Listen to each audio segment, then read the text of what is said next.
اليوم ان شاء الله غادي نعالجوا زيت الزيتون يكون قليل، لا داعي باش ما نكثروش باش ما نفزقوش الحويجات ديالنا. غنعالجوا اليوم ان شاء الله القفص الصدري، الحساسيه عند الكبار والصغار باذن الله على بركه الله. دائما كندهنوا، انا كنفضل زيت الزيتون، واللي يعني ما بغاش زيت الزيتون كاينه زيت الخزامه افضل، او زيت اكليل الجبل افضل، راه ممكن تحضروها في البيوت ديالكم. نبداو على بركه الله وحنا بحال هكا، ما كنوركو ما حتى شي حاجه، غير ماساج قليل. ديك خاطر كنت حطيت لكم وصفه ديال البيض والزنجبيل اروع. دابا غنخلوه باذن الله. المهم غنجيب الكيسان ديالي نماصي واحد شويه، كنسخنوا السدير بالكؤوس الحجامه، ومن بعد نعطيكم خلطه غتاكلوها ان شاء الله ديال العسل والصانوج. ما تمشيو فين، خليكم معايا على بركه الله. المهم زيت الزيتون انا كنفضلو، او زيت مرجان الزيت، واللي عنده الحساسيه بزاف انا حتفيت مني يعني كنعالجها بحول الله. انا ما غتشد ليناش حيت كاين العظيمات. المهم غنحاولوا معاها. هانتوما هنا من الافضل حجامه دمويه، من الافضل اللي عنده الصدر ديالو مزير، اللي عنده الريه ديالو كيحس بها انها صافي يعني ما بقاش السفل. من الافضل الحجامه الدمويه كنديروها هنا، كنديروها حتى في الضلوع. بلاتي نوريكم قبل الكاميرا، كنديروها حتى هنا، ها كندهنوا حتى الضليعات، وكندهنوا حتى الكتاف، حتى هنا كتجي الحجامه هذه الدمويه. يعني نتوما دابا انا ما غنديرش دمويه، غندير غير الناشفه، ان ما الوليد عندي ماشي عنده الحساسيه باش غنديرها ليه. يعني نصيحه فقط غندير هنايا باش غنسخن، لان غير لحساب الكاميرا وصافي. وهنا كاين العظيمات ما غاديش يشد، نحاول معاه. نتوما تحاولوا ان هذا المكان شويه قاصح، لانه ماشي بحال البطن وماشي بحال دغيا كتشد هنا الحمار طغشته. هنا كاين الضليعات. المهم من الافضل نماصي واحد شويه بحال هكا، غير نسخنوا القفص الصدري، يعني نسخنوا مزيان. اللي ما عندوش هادو راه يشريهم من البارا او من الناس اللي تيبيعوا العطور والبخور 25 درهم. المهم نعملوا واحد المساج دائري خفيف. من بعد ملي كنعملوا هذه ما شدات ليكمش، غير حاولوا معاها صافي واحد قل من نصف ساعه. دابا غنقلبوا ان شاء الله الظهر ونماصيو تاني من الظهر تاني مزيان. هاد العمليه خصها تعمل، والوليد او الشخص المصاب بالحساسيه ممنوع يخرج للبرد، ممنوع يخرج للبرد. صافي مني سالينا بحال هكا غندوزو هنا الضليعات اللي حنا حتى هنا عندنا الضلوع، شفتوا ها هما، وعندنا هنا يعني بجوج، وندوزو للظهر ان شاء الله حتى هو. المهم دابا غندوز نوريكم الخلطه اللي الصراحه جربتها تتسخن الصدر بواحد الشكل عجيب ومزيانه حتى المفاصل. يعني تجربه عن تجربه، يعني ما تمشيو فين، خليكم معايا. اهلا وسهلا، كنتمنىكم ان شاء الله تكونوا بخير والف خير. جمعه مباركه على الجميع. كنتمنىكم ان شاء الله يكون واحد التفاعل كثير، لانكم راكم نسيتوني بزاف. نتمنى ربي ان شاء الله ما ينساكمش من رحمته على بركه الله. زيت الزيتون سالينا منه، انا ما كنبغيش نكثر. المهم الوصفه من بعد ما ضروري بزاف الامهات تيمرضوا لهم الاطفال ديالهم، ولا تيكون شخص بالغ عنده مشكل ديال حساسيه الصدر، ما تيفكرش نهائيا ان صدره يسخنوا باي زيت، ما تيفكرش، غير تيشرب. خصني ندهن من برا ونشرب من الداخل باذن الله. عندنا الحبه السوداء، هي دي الحبه السوداء، وعندنا العسل، اي عسل عندكم. قلنا من بعد كيف ما قلنا ضروري هاد الكؤوس راها رائعه تكون عندكم. كنعملوا بها مزيانه البوزلوم، مزيانه البومزوي، عند يعني الحجامه الناشفه، الحجامه الرطبه، ماشي الدمويه، الحجامه الناشفه. يعني المساج كتعملوه مفيد، اللي ما عمرو عرف الراحه ديال النوم يعرفها. اللي كيحرقوا رجيلات واللي تيحرقوا السيقان ديالو، اللي تيحرقوا الظهر. انا جربتها وكنبغي نشاركها معكم. ندهنوا القفص الصدري والظهر والصدر من الجناب، يعني الضلوع باي زيت خزامه ولا زيت اكليل الجبل، هادو كاع اروع. انا كنفضل زيت الزيتون لان الاطفال ديالي ما واصلينش ديك الحاله اللي ديال الجياف، فهمتوني؟ يعني ماشي ديك القجان اللي عنده بزاف المشكل في الصدر يعمل هاد الزيوت، اكليل الجبل اللي هو ازير او زيت الخزامه، ويعمل واحد الماساج ضروري بشوي بشوي. راه كاين ثاني ما اصغر باش يشدوا ليكم. حتى كنسخنوا اللحم وكنسخنوا القفص الصدري مزيان مزيان مزيان من الظهر ومن الكتيفات ومن العنق. ومن بعد انا عندي ها هو طاحناه، شتو واخا كيبان لكم كحل، راه العسل حتى ما كثيرش هانتوما.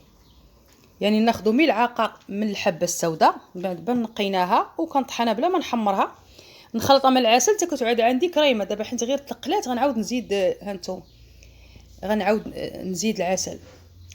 راه كاين العسل تحت، شتو هانتوما العسل هبط لتحت والصانوج طلع الفوق. المهم انا كنهز راس المعلقه بحال هذا مع الماء، تعطوا الاطفال ديالكم كاس ماء يكون فايت مغلي ودفى شويه ما بقاش طايب، ونخلطو مزيان ونعطي الاطفال ديالنا يشربوه سائل اروع باذن الله. ديك الحساسيه الواعره، ديك الحساسيه الصعيبه، حتى البالغين يشربوها، راه ما تخافوش منه. ومزيان حتى المفاصل اللي تيحرقوا الركيبات واللي المهم هاد العسل او المشروب السحري راه ما غتندموش عليه. انا مجرباه وما تيخطانيش. عاد خديت جوج بحال هادو ديال العسل، والصانوج راه رخيص الثمن، كنشري اللي يقدني. وضروري يكونوا عندكم هادو ابنات خالتي ولاد خالتي، ضروري يكونوا عندكم. راهم زويونين، تينفعوا خصوصا الا درتوها على الظهر. راه الحساسيه تنعالجوها اغلبيه من الظهر، اغلبيه من الكتيفات، تترخي المفاصل، تتحسوا بواحد الراحه ما نقولش لكم. حتى انا مجرباها وكندير انا ما بالك، انا عندي واحد الرجل فيها بوزلو، من تيجيني من ثقل. نهار تنحول الفيزان وتنهز شي سديدرات صافي نعرف ان الرجل ديالي غتشد ليا من المشط، من القدم ديالي حتى المرود كامله. كنحس واحد العصبه انها ما بقاش قدرت نزيد. كندهن بزيت الزيتون وتنعمل واحد الماساج صافي بحال كنت كنكذب، اقسم بالله العلي العظيم. راه اليوم جمعه، داكشي علاش بغيت نشاركها معكم، وصفه اللي زويونه. حيت هاد الناس ديال الحساسيه كتبقى معاهم وراها تحيد خصوصا اللي ما تيشمش بزاف، اللي مشى ليه الشم يغزغز بصله، غير ياخذ واحد طرف ديال البصله ويغزغزو ويسرطو، ما كاينش واحد ثلث ساعه وان شاء الله غيتحلوا الجيوب الانفيه ويعود يشم البصله اروع ما يكون. المهم هاد الوصفه راه سهله. عندنا الحبه السوداء اللي هو الصانوج، بزاف الناس تيتغالطوا مع حبه البركه، الصانوج هي هاد. ونخلطوا مع العسل ونبقاو نعطيو الكبار راه يشربوا شويه المعلقه، حيت ما خصناش نكثروا. الكبار يشربوا شويه قد هكا، يعني ملعقه قهوه صغيره مملوءه ما تكونش عامره بزاف. والاطفال ربع ملعقه مع كاس شاي عادي من الماء، يعني غير كاس اللي كنشرب منه اتاي ماء يكون فايت مغلي، ونخلطوا فيه مزيان ونشربوا قبل الاكل. مفيد مفيد مفيد للكلي، مفيد للنبوله. كنعرفوا الصانوج سخون والعسل سخون، غير الناس ديال الطونسيون ما يكتروش من الصانوج. جزاكم الله الف خير. داء السكري بطبيعه الحال ما يقربوش الوصفه، لان العسل سخون، الصانوج ما حلوش، ولكن العسل يقدروا ياخذوا 4 حبات حتى يستشروا بالطبيب ديالهم 4 حبات بحال هكا. والاطفال الرضع، الاطفال الصغيورين اللي مازال باقيين ما كياكلوش 4 حبات ايضا. غندير في زيت العود 1 2 4 صافي 4. كنديروها مع الماء حتى يبرد، الماء مغلي نصف كاس، ونخلوه حتى تطلق حتى يبرد مزيان تماما داك الماء، ويشربوه الاطفال في البيبغون في الرضاعه، او يشربوه ليهم كماء عادي في الملعقه. من بعد يصفيو الحبات، ما يعطومش الحبات. الاطفال اللي كيكونوا باقيين ما تياكلوش وعندهم الحساسيه كتزيرهم. 4 حبات مع ماء مغلي، نصف كاس ماء مغلي لانه ما كيشربوش بزاف، ونخليوه تماما حتى يبرد يعود ماء عادي. عاد نشربوا ليه في الرضاعه البيبغون، او نشربوهم ليه بالملعقه. نهضر شويه باللغه العربيه لان بزاف المتبعين ما تيفهمونيش. علاج حساسيه الصدر، عندنا عسل، وعندنا الحبه السوداء بالمغربيه نسميها الصانوج، وعندنا زيت الزيتون، زيت الشجرة المباركة. ندهن القفص الصدري بزيت الزيتون، ثم نقوم بتدليك بالحجامة الجافة، الحجامة العادية، لتسخين الدورة الدموية في القفص الصدري، ومباشرة على الظهر لتنشيط الدورة الدموية وفتح المسام، لكي إن شاء الله تدخل. عند وضع زيت الزيتون يستفيد الشخص المصاب بالحساسية. ثم نأخذ قليل من البركة، من الحبة السوداء عفوا، نطحنها جيدا مثل بودرة ونخلطها مع العسل حتى نحصل على سائل مثل هذا. يؤخذ ملعقة صغيرة للكبار مع كأس ماء مغلي، وربع ملعقة صغيرة للأطفال، يعني الملعقة شاي أصغر من هذه مملوءة للكبار، والملعقة الصغيرة غير مملوءة للأطفال الصغار، يعني الكبار مملوءة. سمحوا لي نكون دخت، يعني المعالقة القهوة الصغيرة نعمروها للكبار، نضعها في كأس من الماء مغلي.